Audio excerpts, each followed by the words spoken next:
Alhamdulillah nahmaduhu wa nasta'inuhu wa nastaghfiruh wa na'udzu billahi min shururi anfusina wa min sayyiati a'malina may yahdihillahu fala mudilla lahu wa may yudlilhu fala hadiyalah.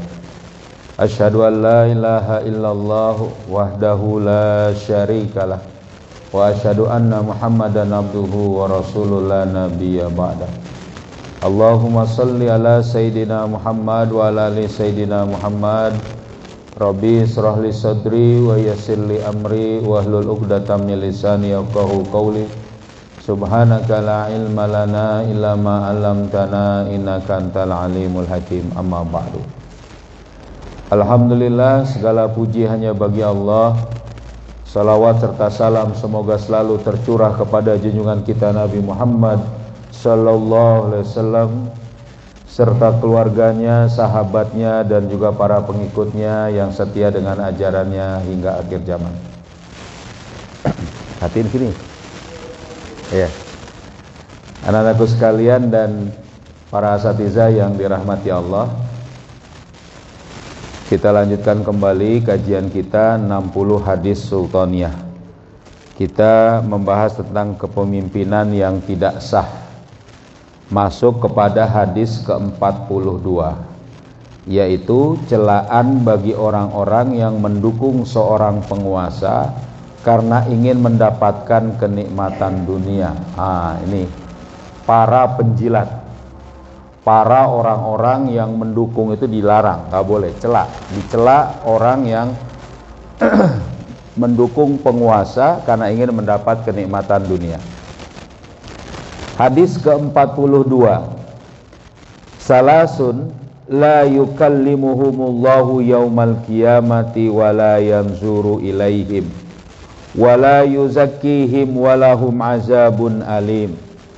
Rajulun ala fadli ma'in bil falati yamna'u min ibnis sabil wa rajulun baya'a rajulan bisil'ati ba'dal asri fahallafa lahu billahi la akhazaha bikaza wa kaza fasaddaqahu wa huwa ala ghairi zalik wa rajulun baya'a imaman la yubayi'uhu illa lidunya fa in a'tahu minha wafa wa in lam yu'tihi minha lam yaf. Jadi dikatakan di sini ada 3 orang pada hari kiamat nanti di mana Allah tidak akan melihat kepada mereka, dicuekin. Jadi dikatakan la yukallimuhumullahu yaumal qiyamah wa la yanzuru ilaihim. Jadi Allah tidak lagi melihat mereka dan tidak akan mensucikan mereka, wala yuzakkihim. Jadi enggak diberi ampunan, dicuekin, tidak dilihat di hari kiamat. Padahal pada hari kiamat itu susah. Dibayangkan seseorang itu pada saat berkumpul di padang mahsyar, keringatnya itu sampai ada yang selehernya, sampai setelinganya, bahkan tenggelam. Itu maksudnya apa? Sangat susahnya urusan saat itu. Sampai-sampai kalau ada orang itu tidak lagi memperhatikan orang lain. Ya. Kita di sana dibangkitkan dalam keadaan apa? Tidak berpakaian sehelai benang pun. Lalu Siti Aisyah pada saat mendengar berita itu bertanya, "Wah, saling melihat dong, malu." Kata Rasul, enggak lagi mikir tentang kayak gitu. Enggak lagi kemudian peduli tentang apapun orang lain. Kenapa? Susah. Tapi saat itu ada orang yang kemudian apa? Golongan orang yang enggak diperduliin sama Allah, dicuekin, enggak diajak ngomong, bahkan enggak enggak disucikan, enggak diterima taubatnya. Siapa ini? Bahkan Allah tegaskan walahum azabun alim. Mereka ada dalam azab yang pedih. Siapa? Rajulun, yaitu orang yang memiliki kelebihan air di jalan, ya. Lalu bisa juga nih bil falat. Jadi kelebihan air pada kebunnya, pada ya tadi maksudnya pada jalannya, pada jadi pokoknya punya kelebihan air. Karena berikutnya di sini yamna'uhu min ibnis sabil. Dia melarang, dia kemudian mencegah, ya, melarang ibnu sabil, musafir ini memanfaatkannya. Jadi ada orang punya air mau dimanfaatkan nggak diperbolehkan, padahal dia sendiri saat itu tidak sedang menggunakan. Ya, ini orang ini bakhil, masuk kategori bakhil, pelit. Nah, nggak boleh juga itu. Dia nggak diajak ngomong sama Allah, dicuekin. Tapi bukan itu inti hadis kita. Ya. Yang kedua, wa rajulun baya'a rajulan bisil'ati ba'dal asr. Dan yang kedua adalah orang yang menjual barang dagangan kepada orang lain setelah waktu asar. Kemudian dia bagaimana? Fahalafalahu billah. Dia bersumpah atas nama Allah. Bagaimana sumpahnya itu? Bahwa la akhazaha bikaza wa kaza. Aku tidak mendapat, tidak diberi keuntungan dengan dagangan itu sekian dan sekian. Jadi ceritanya itu dia ngomong modalnya atau ngomong tadi saya jual begini, demi Allah tadi itu harganya segini. Kalau kayak gitu. Jadi dia sampai bersumpah, ini ngabisin aja nih, padahal mungkin masih ada lagi. Pokoknya dia sumpah atas nama Allah untuk menipu orang itu. Nah itu, awas diajak. Ya, untuk menipu orang itu. Ya kan? Yang bagaimana maksudnya di sini? Ya. Agar orang itu mempercayainya. Ya. Padahal tidak begitu. Ya, dan dia mempercayai tadi, padahal nggak begitu. Dan yang ketiga adalah, nah ini dia, warajulun, yang ketiga ini, baya imaman, yang telah membaiat seorang imam tetapi hanya karena motif keduniawian. La yubayi'uhu illa dunya illa lidunya. Ya kan?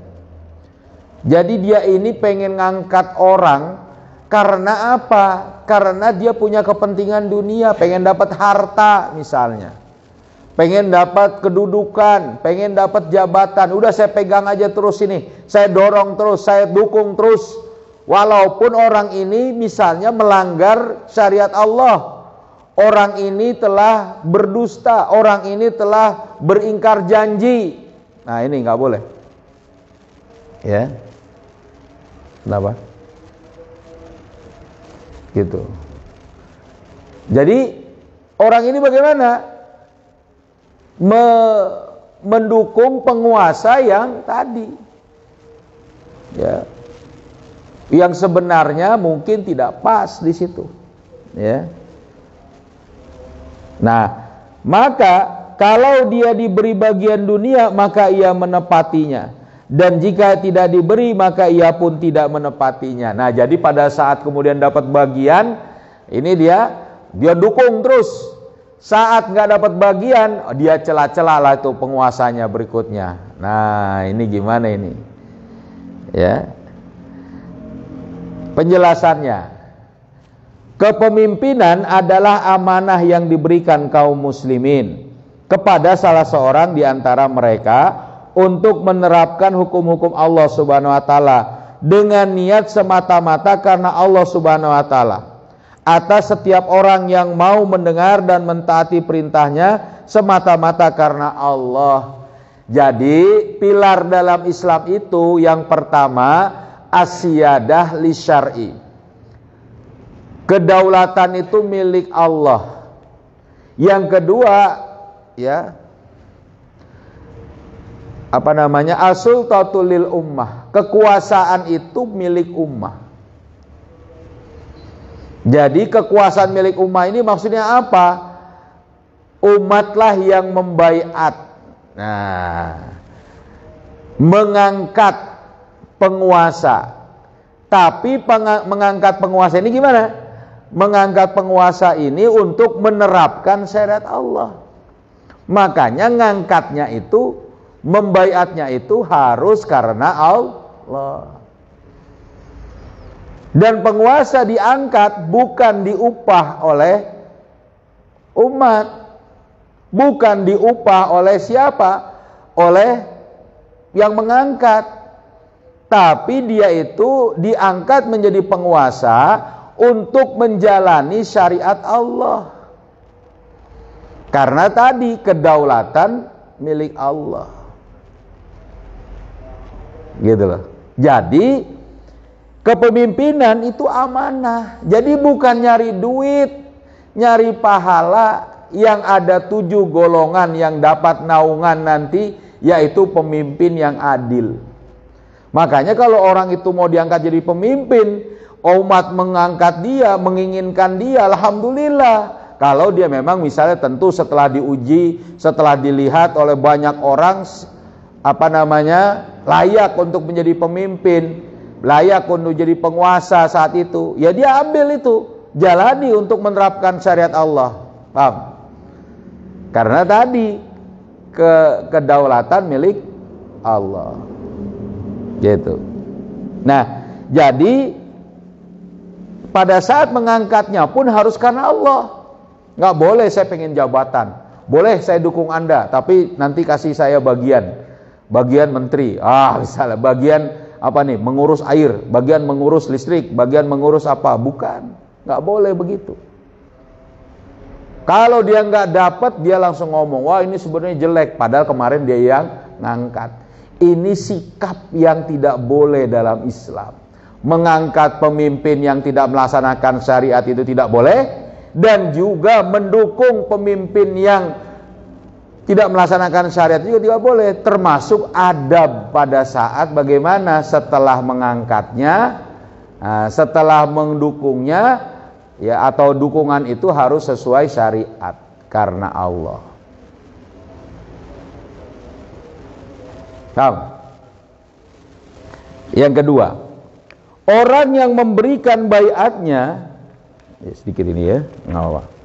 Orang yang memberikan baiatnya kepada seorang imam, kepala negara kaum muslimin, semata-mata karena ingin mendapatkan kenikmatan dunia, tidak hanya akan kehilangan pahala sebagaimana yang disebutkan poin sebelumnya itu, tetapi ia juga akan mendapatkan siksaan yang pedih dan tidak akan mendapatkan penyucian dosa, ya, dibersihkan masuk ke dalam telaga Kausar. Tidak nih, bisa jadi dia kenapa? Karena tadi dia dosa, masuk dalam neraka dari Allah Subhanahu wa taala. Ya, jadi tidak dapat penyucian dari Allah.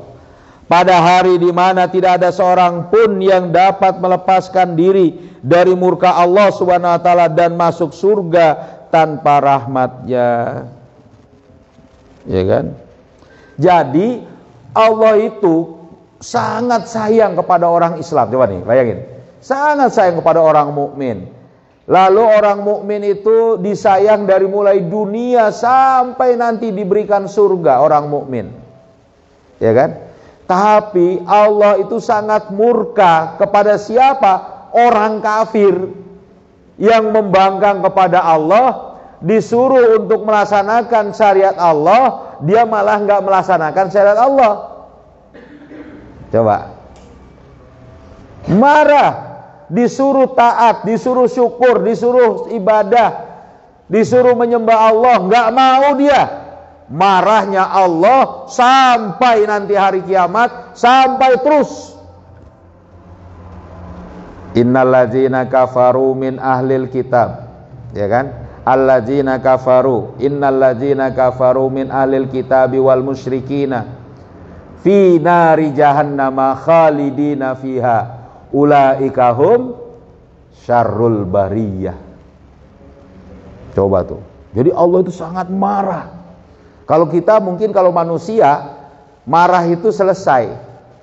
Kalaupun misalnya berlanjut nggak bisa. Padahal sehari aja udah cukup kayaknya. Marah sebentar, tenang, selesai. Berwudu, selesai, nggak ada marah lagi. Masih marah lagi, tidur, selesai. Terus masih marah lagi, besok-besok sudah lupa ngerjain yang lain. Bahkan kalau masih marah terus sampai mati, selesai. Anaknya nggak marah lagi karena nggak punya kesalahan.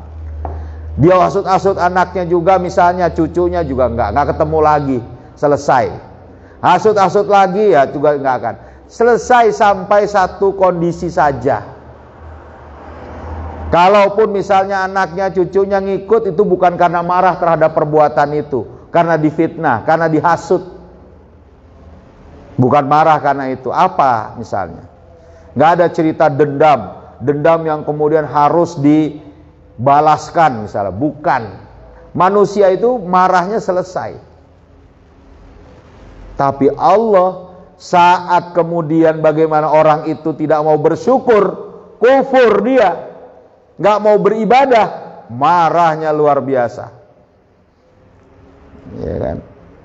Loh, Allah begitu marahnya. Iya, karena orang ini kurang ajar. Sudah diberi nikmat, ya, sudah dikasih makan, dikasih udara, dikasih hidup, dikasih bentuk yang bagus, ya, dikasih akal, pikiran, coba, nggak mau beriman, bangkang dia, masuk neraka dia, kekal dalam neraka. Ternyata ada yang ngikutin, berteman atau menemani orang yang membangkang kepada Allah, disuruh menerapkan syariat Allah, disuruh untuk kemudian apa? Menjalankan hukum Allah. Nggak mau ini orang, bangkang dia kepada Allah. Wa man lam yahkum bima anzalallah faulaika humul kafirun. Kafir dia. Lalu ada orang yang ngikut-ngikut mendukung gara-gara pengen dapat dunia, padahal Allah yang memberikan rizki. Gimana ini? Masuk neraka jahanam, masuk neraka dia. Nggak disucikan, nggak diajak ngomong sama Allah. Ini beritanya begitu. Makanya kita harus hati-hati. Dukung siapa? Orang bleguk, misalnya orang goblok, orang nggak mau misalnya menjalankan syariat Allah misalnya. Kok ya didukung? Gara-gara apa? Pengen dapat bagian dunia. Celaka. Tahu nggak? Tapi dia punya kekuasaan, tapi dia punya senjata, tapi dia punya misalnya pemaksaan. Allah lebih kejam lagi nanti, lebih keras lagi siksanya. Coba. Dia telah zalim kepada sama manusia. Bahkan kalau dia membunuh satu orang manusia, sama seperti membunuh seluruh manusia. Mereka dimasukkan ke dalam neraka. Enggak ditegur-tegur lagi tuh, enggak dilihat-lihat. Wah, itu kan tapi belum tentu, katanya itu kan di dalam ayat Quran, itu kan kata hadis. Makanya seruan beriman itu kepada orang yang mau beriman. Faman syaa'a falyu'min wa man syaa'a falyakfur. Kalau kamu mau beriman, kamu akan dapat surga, gitu kira-kira. Kalau kamu kufur, kamu akan disediakan neraka. Lihat aja. Loh, benar ini begini? Iya. Allah itu ada. Buktinya mana? Ini ada manusia. Ini ada alam semesta. Ya dah. Allah itu menciptakan manusia, menciptakan alam semesta. Itu bukti Allah ada. Yang kita lihat sekarang. Terus Allah itu menurunkan Al-Quran. Al-Quran itu firman Allah, kalamullah, bukan buatan Nabi Muhammad, ya, bukan buatan orang Arab, walaupun berbahasa Arab, tapi firman Allah. Memang betul berbahasa Arab Quran itu, tapi ini firman Allah. Disitulah diberitahu, ya kan, oleh akal manusia. Nggak mungkin Quran ini buatan manusia, pasti Quran ini kalamullah, firman Allah. Kalau sudah firman Allah itu kita yakin benar itu, ternyata dalam Al-Quran ada makna yang berbunyi orang kafir masuk neraka, maka jangan kafir. Paham? Jangan bersama-sama orang kafir. Siapa yang membawa Al-Quran? Nabi Muhammad SAW. Seluruh ucapan Nabi wahyu, termasuk hadis sama. Wa ma yantiqu anil hawa in huwa illa wahyu yuha. Terus bagaimana? Nggak percaya dia kepada Quran, nggak percaya dia pada hadis, gimana ini? Kufur. Orang yang nggak mau ngejalaninnya, bagaimana? Ya tadi kufur juga. Siapa yang dukungnya? Sama, masuk neraka, nauzubillah. Nanti ini nih pemikirannya, alurnya, ya. Jadi makanya kita tuh suruh beriman, gitu. Terakhir, ketiga, perbuatan yang dilaknat Allah Subhanahu wa taala pada riwayat di atas memiliki satu kesamaan. Tiga golongan orang itu tadi, yaitu melakukan transaksi muamalah di antara sama manusia hanya karena ingin mendapatkan keuntungan dunia, bukan dilandasi niat ikhlas semata-mata karena Allah Subhanahu wa taala. Memberi sedekah, ya kan, harus ikhlas karena Allah. Nih kasih, sudah, ya kan, berikan. Allah yang memberi ini semua. Alhamdulillah ada air, kamu butuh air, Anda butuh air, kasih, ya kan. Alhamdulillah kita ya, kalau kita air kita alhamdulillah langsung minum. Kemarin beberapa orang, udah nggak apa-apa, ambil aja di depan. Wong juga kita dikasih, kita juga dibagi, kan gitu ya. Alat-alatnya kita dibeliin juga gitu, sama orang, dibantu. Cuma apa? Ya nggak ada juga, ya kan. Bayar listriknya buat itu, listriknya juga dibantuin juga. Terus saya larang, misalnya saya larang di bawah, misalnya ada orang ngambil, oh jangan ngambil air saya, ya nggak boleh. Wong kita juga dikasih, ambil aja di situ. Mau ngucur terus, yang penting tentu dijaga, setelah dibuka kerannya tutup lagi, kan gitu. Ada lupa masukin, buka keran, tinggal kemana-mana, melebar habis ke sana. Ya itu jangan, sayang, paham tak? Gara-gara apa itu? Bermuamalah tapi tidak dengan ikhlas. Harusnya ikhlas, ini Allah yang perintahkan. Tapi berat juga itu, harus kita latih diri kita ya, sama-sama tuh. Kayak kalian jangan sampai kekurang. Tapi kita udah lagi puasa ya. Ya, jadi siang-siang jangan buka-buka keran itu ya. Nah, yang kedua itu adalah orang yang bagaimana? Bersumpah palsu. Pengen dapat dagangannya laris, sumpah ini tadi harga sekian, padahal nggak ada. Biar orang itu percaya. Berarti harusnya dia ini ingat, Allah melarang dia bersumpah palsu. Dia harusnya taat kepada perintah Allah, ikhlas dia menjadi hamba Allah. Dan yang ketiga, dia harusnya mendukung orang yang dibaiat, orang yang diangkat menjadi pemimpin untuk menjalankan syariat Allah. Bukan karena pengen dapat jabatan dan kedudukan. Ya, kalau dapat kedudukan, jabatan, dapat uang, dapat harta benda, dia akan dukung. Ya, dia menepatinya. Saya taat, saya mau, saya dukung, saya semua. Padahal orang ini nih bukan dia ini tidak mendukung karena dunia, karena Allah. Saat nggak dapat, dia lagi menjelek-jelekan. Padahal kalau misalnya dalam Islam, orang yang didukung tadi, dibayat tadi, gimana? Menjalani syariat Allah. Paham gak nih? Jadi larangan, celaan bagi orang yang mendukung seorang penguasa karena ingin mendapatkan kenikmatan dunia, ini bentuknya tegas, jelas. Ya, nggak boleh kita mendukung itu. Ngerti nggak? Ya.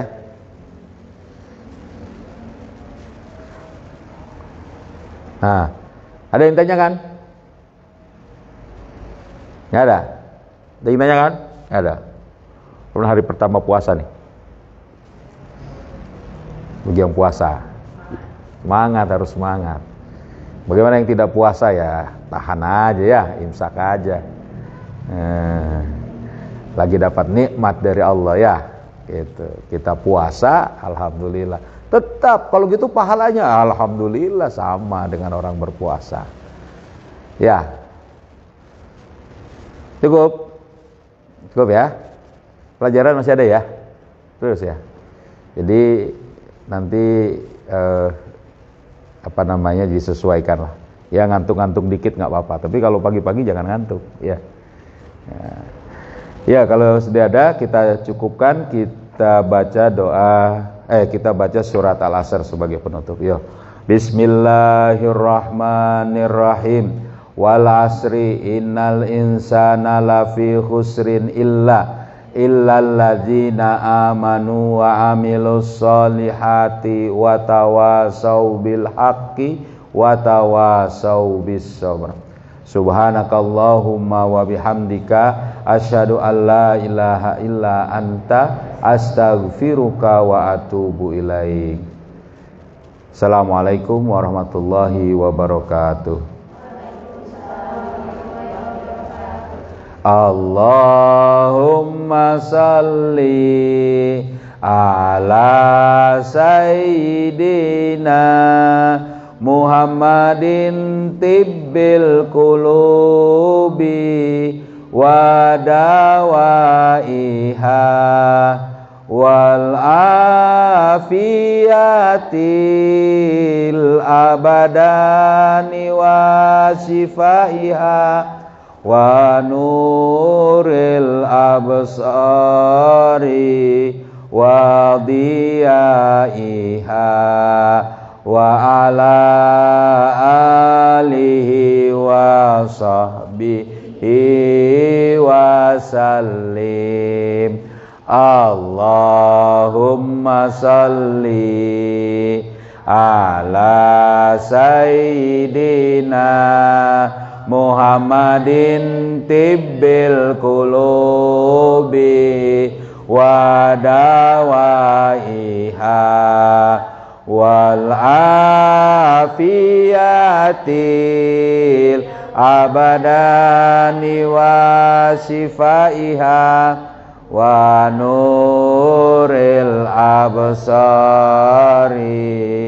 wa diyaiha wa ala alihi wa sahbihi wa sallim.